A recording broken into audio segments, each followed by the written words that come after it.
On the way back from Lewis's funeral, my mom told me to start packing. She waited until the day before we left to tell Edie. I'm not sure if she wanted to make it easier or harder.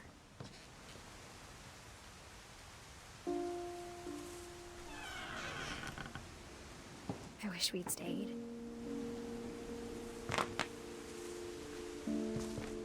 But I understand why we left.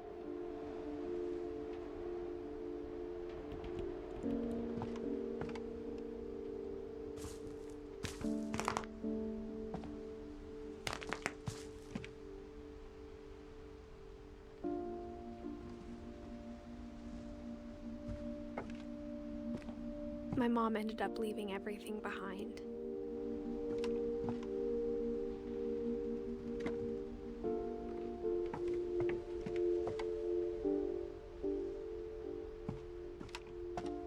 What happened that night had been coming for a long time. Maybe it should have come sooner.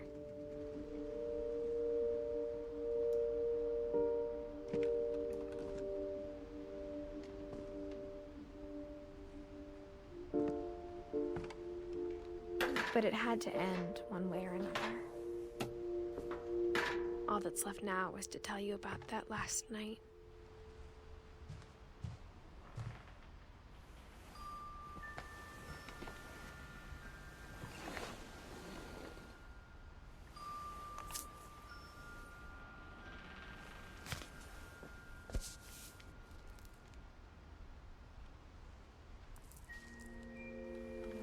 That whole last day, Edie just watched us pack and didn't say a word. Until supper, when she raised her glass and said, "To our final night together, and all our final nights apart." Grandma, you know what I said about alcohol. Some of your medications are very Edith, specific. I left a present for you in the hallway. Why don't you go open it? The grown-ups have to argue now. I'm sorry, you're right. We're all leaving tomorrow. Let's just enjoy our last... I'm not leaving. Edith, you're excused.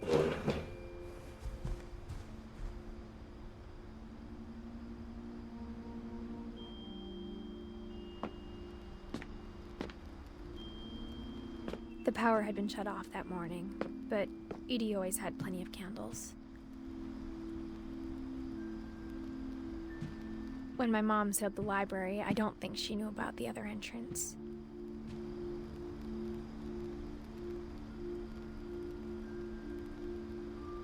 Or that Edie had a key to it.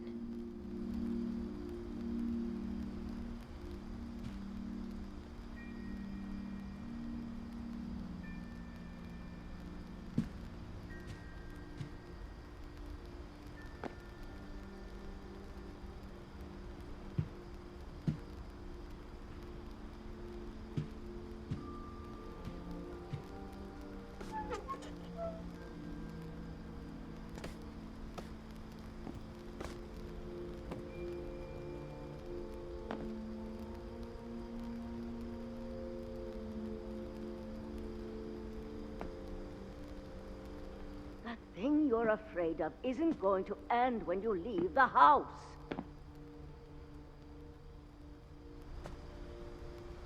Edith has a right to know these stories. My children are dead because of your stories.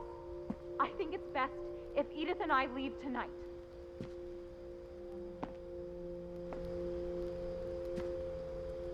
We'll have the nursing home send a van for you in the morning, okay?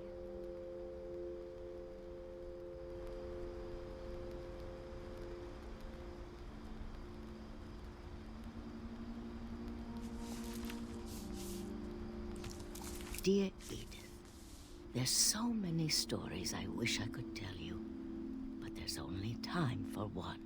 This is about what happened on the night you were born. That night, the tide went way, way out.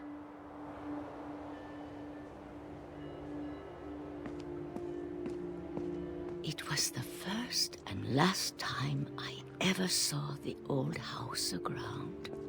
There'd been an earthquake out in the middle of the ocean.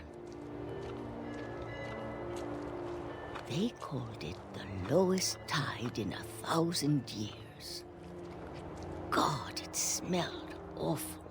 You know, I've seen that house every day of my life.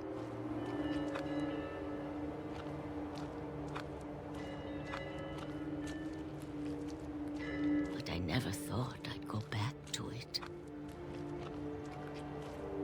When the fog rolled in, I lost my way.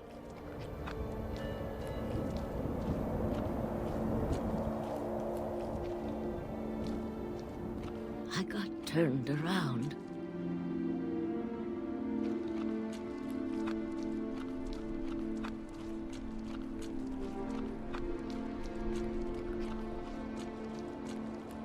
I started seeing things.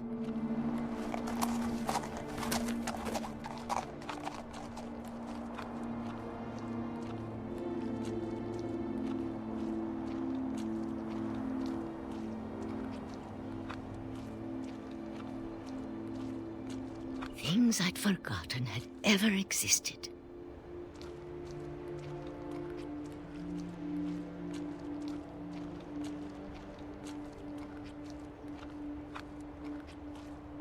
But when I saw them, they felt like old friends.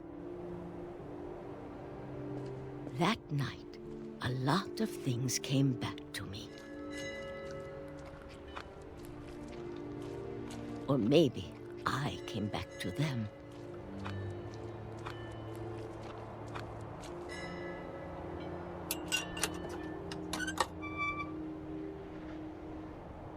Things I can't explain, but that I need you to try and... Edith, what are you doing in here? It's mine. Edith! Mom, you're gonna rip it! Let go! I kicked and screamed, but Mom dragged me to the car.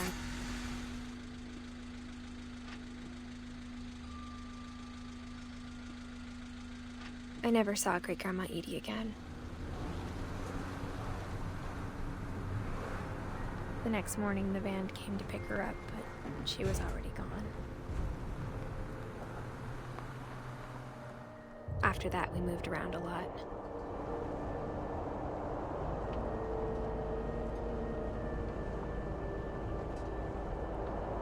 We both tried to make the best of it.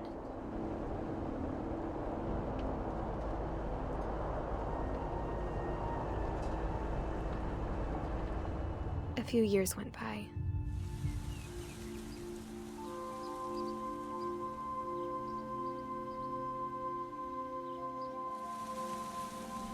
My mom didn't like to talk about it, but she started getting sick a lot. The rest happened pretty quickly.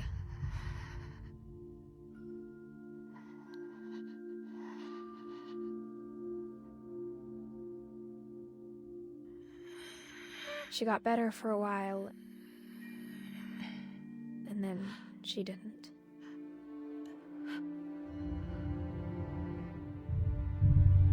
And then I was alone.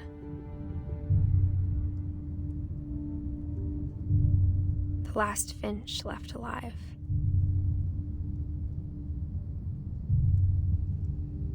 Until I found out about you. I'm still not sure what to tell you about all this.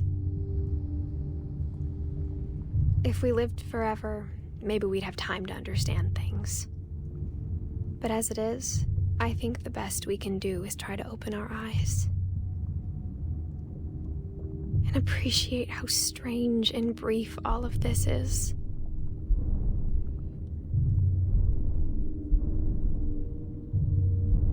This journal was supposed to be for you. But now I hope you'll never see it. I just want to meet you. And tell you all these stories myself. But I guess if you're reading this now, things didn't work out that way.